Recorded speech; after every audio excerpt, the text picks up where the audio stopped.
Warning, the previous version of this video was taken down because it contained misinformation. The following new version contains copious amounts of IGN articles. Proceed with extreme caution. Viewer discretion is advised. What's up, everybody? This is the Act Man here, and today it's time to reject modernity and embrace monkey. Because one of the most anticipated games of 2024 just released, Black Myth: Wukong. And in just a few days, it already has overwhelmingly positive reviews on Steam and a peak player count of 2.4 million. Black Myth: Wukong has already taken the record for the second highest peak player count of any game in Steam's 20-year history. Folks, I think it's safe to say people are going bananas. I mean, this is some real monkey business. Literally monkey business. And you know who's sweating right now? Donkey Kong. And let me just say, the DK stocks are plummeting. Now, I've invited a special guest on today to give their input on this game. Everybody, please welcome Frieza. How are you doing today? Nasty monkeys. The whole barrel of monkeys. Okay, yeah. You know, monkey see, monkey do. That's great. Catch this monkey. Round and round the monkey goes.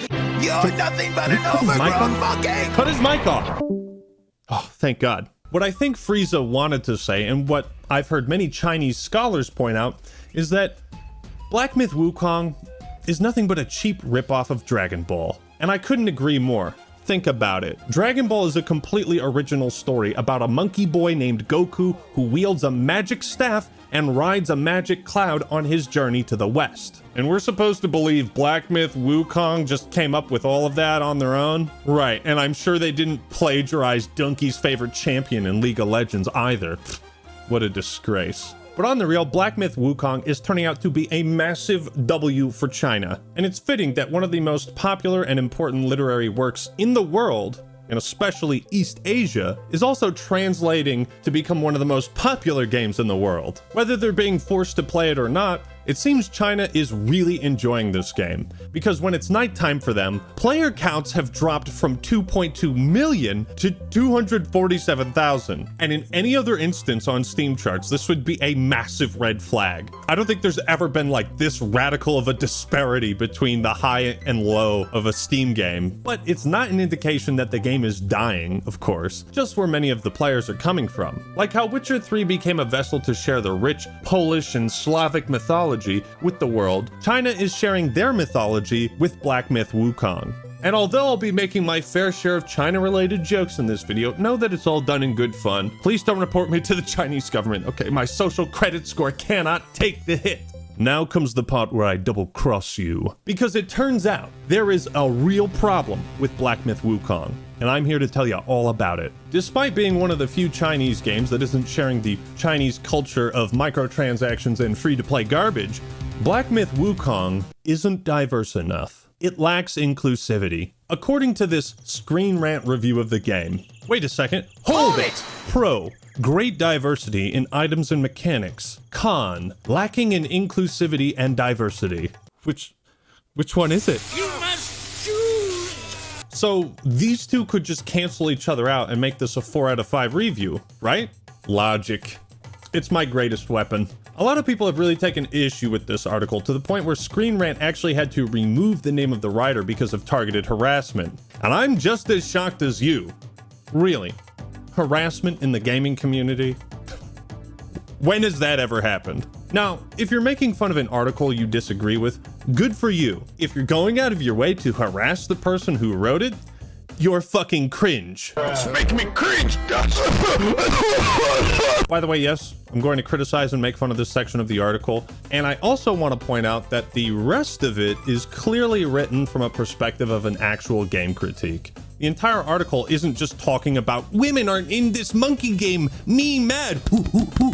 But it is worth pointing out, nuance isn't a bad thing, people. Speaking of nuance, I think the reason people are reacting so negatively to this review in particular is because it seems to be part of a broader initiative from game journalists to paint this foreign group of developers as sexist misogynists. So the writer is certainly doing themselves no favors by running along and parroting unproven narratives. But we're gonna read the spicy part. While my analysis and review of Black Myth Wukong remain focused on gameplay, it's important to mention the controversies surrounding the game's studio and the reports of misogyny and sexism from developers. It is important to point these things out because if they're ignored for too long, well, eventually we end up with a picture like this. For those uninitiated, this is the Cosby Suite at Blizzard, and if you don't know exactly what it is, well, you can probably figure it out. However, as a media outlet who received an early copy of a highly anticipated $60 video game, your job with your review is to help consumers make informed decisions on what games they should purchase. The company's internal misogyny and sexism, like, you can mention that if it exists, and you can ask questions about whether you think it's ethical or not to support this company and purchase the game. What you can't do is come up with some flimsy reasoning connecting a non-existent lack of diversity to the words and actions of the employees in order to label the game itself as sexist and misogynistic.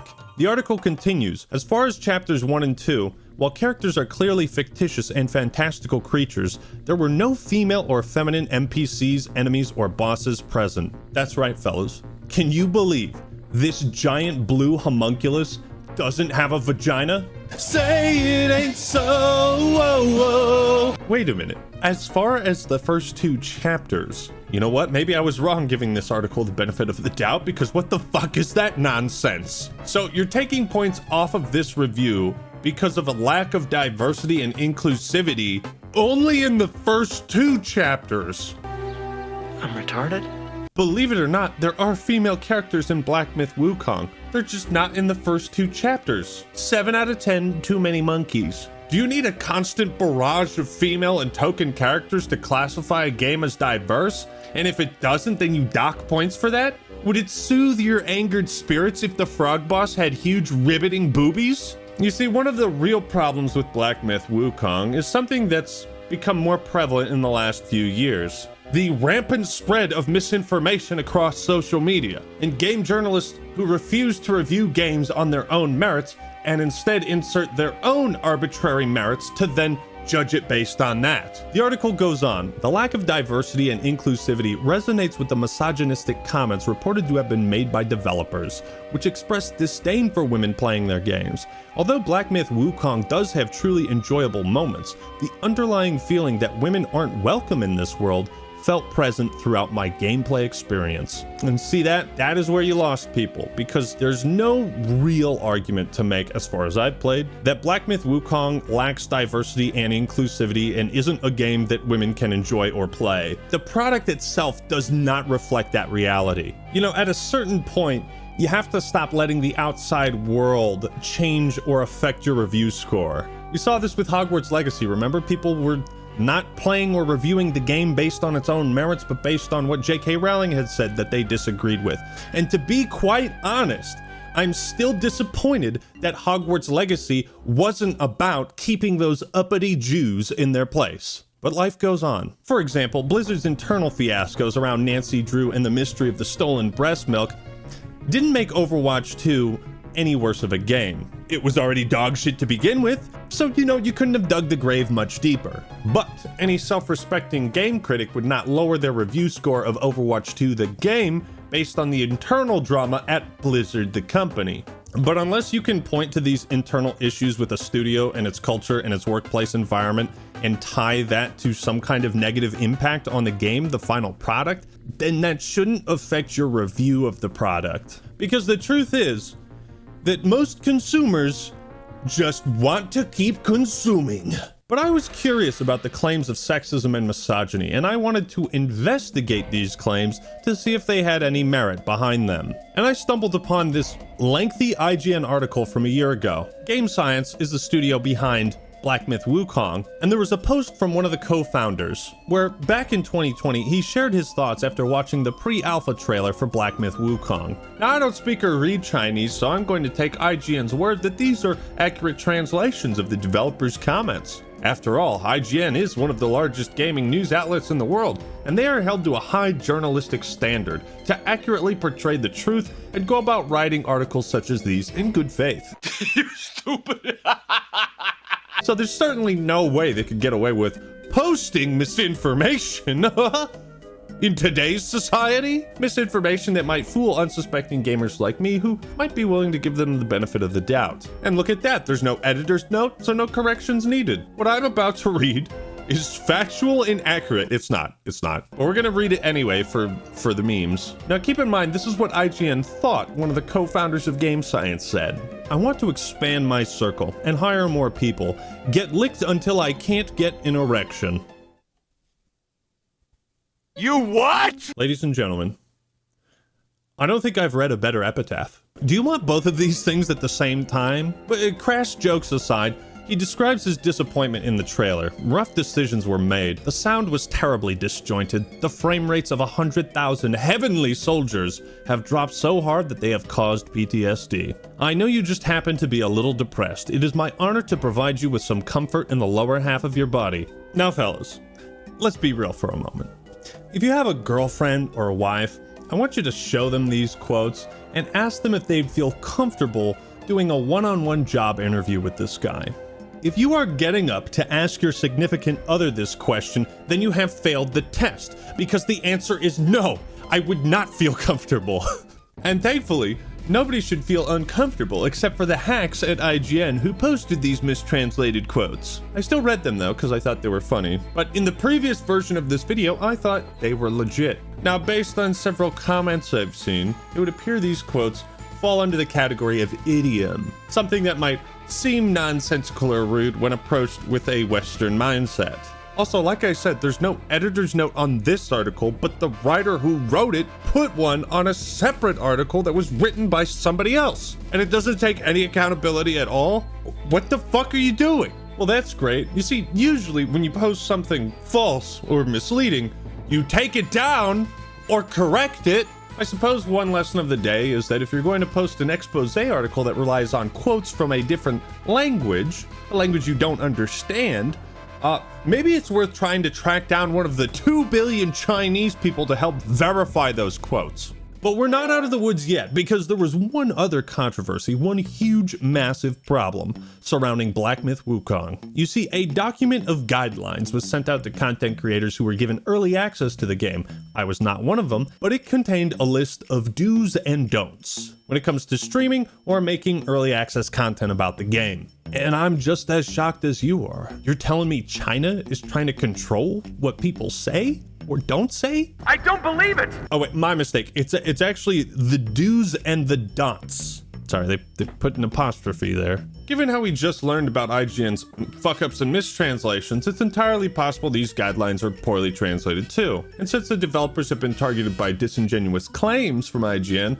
I can understand why some of these don'ts were included, since they want to promote the game instead of the manufactured outrage surrounding it. We're still going to read them and make fun of them though, but these are as follows. Do's. Enjoy the game. Well, now I can't, because do's is clearly pluralized and there's only one do. Don'ts. Do not insult other influencers or players. Okay, yeah, I'm fine with that. What's the big deal? Do not use any offensive language or humor. Urge to be racist rising. What do you mean offensive? What, words like fuck and shit and shitting dick nipples? Dear sir or madam who typed this up and sent it out to content creators, I hate to be the bearer of bad news, but I live in America, therefore your censorship is invalid. Cope and seethe. Can I get a God bless America in the chat?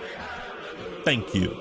Do not include politics, violence, nudity, feminist propaganda, fetishization, and other content that instigates negative discourse. Well, I don't know about you guys, but this year I'm definitely voting for Obama. I think he's really gonna build the wall this time. Did you happen to catch that clip of the guy who got killed by a 1,000-ton anvil?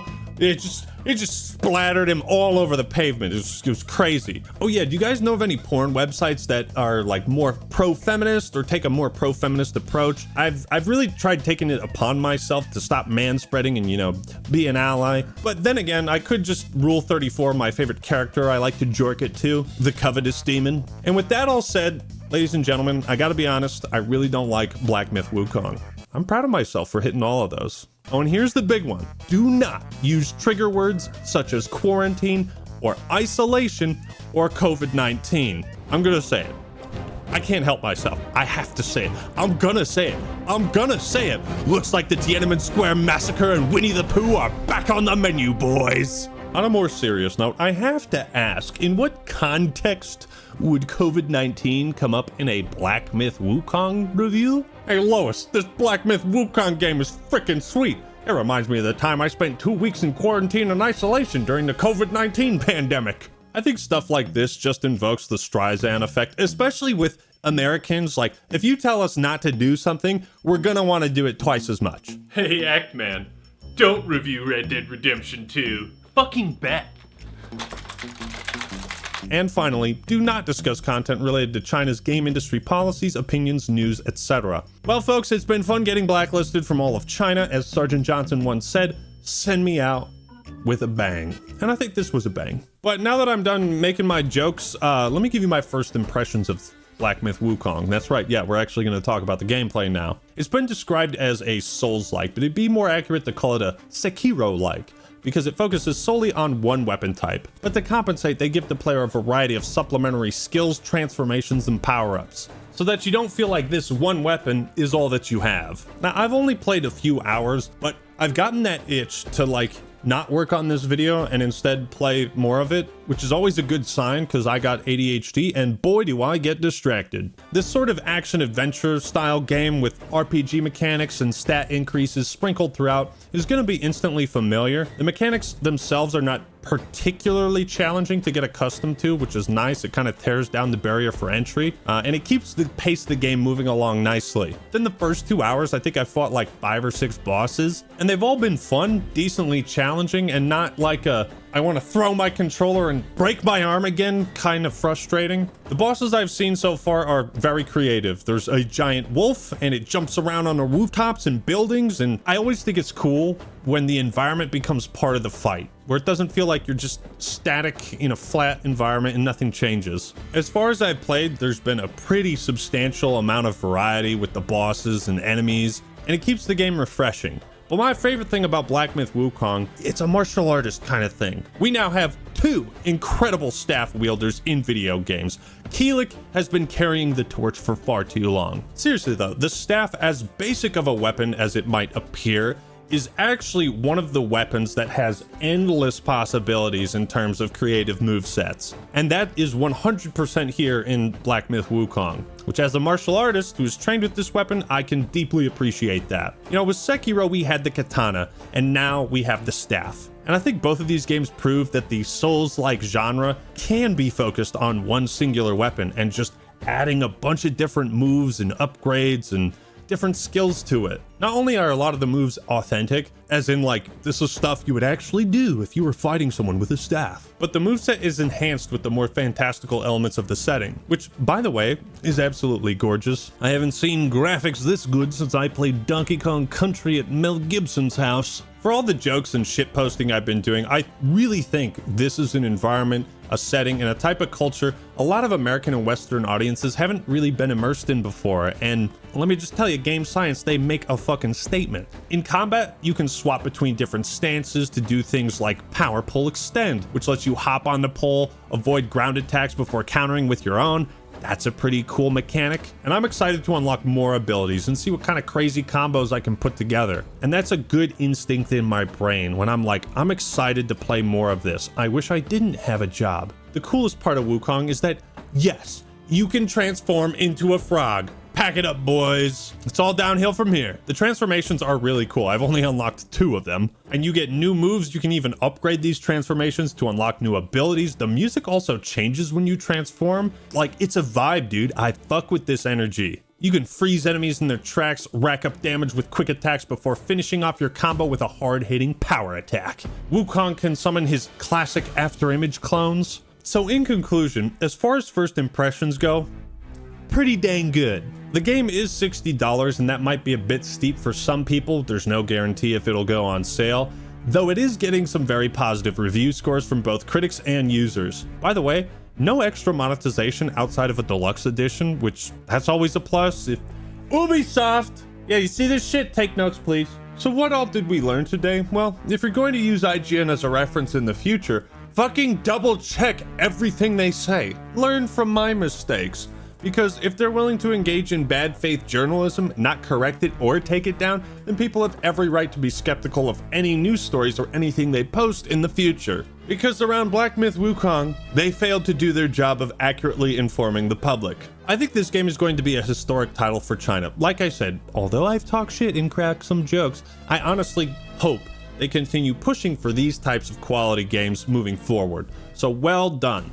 But what do you think? Do you trust the Chinese government's estimates on the number of deaths in the Tiananmen Square massacre? Do you think it was in the hundreds or the thousands? Well, let me know your thoughts and opinions in the comments below. Like the video if you enjoyed it, and subscribe to The Censored Man for more awesome content.